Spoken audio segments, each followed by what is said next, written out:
I was just looking over this deep frame, how it was assembled years ago when I first started assembling deep frames, and you can see right here, this is a nail going through this section of the sidebar.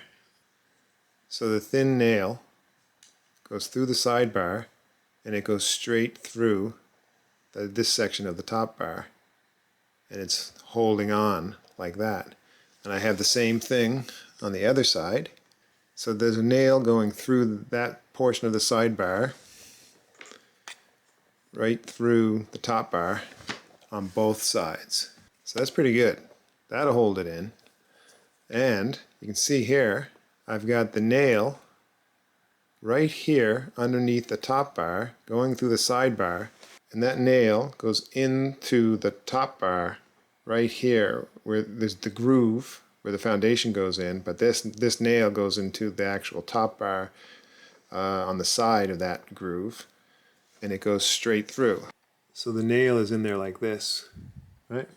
There's the sidebar, and it just goes right through the sidebar and into the top bar, holding it down. So that makes a whole lot of sense, considering that most of when you pull the frames, you're pulling up.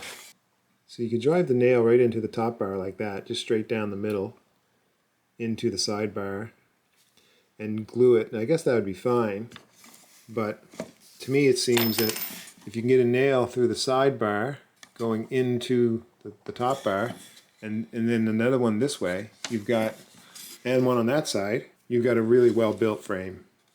And you can see here I did this with the bottom bars too. The nail going through this portion of the sidebar, through the top bar, going right out, almost right through the other side. And I got it on both sides of it.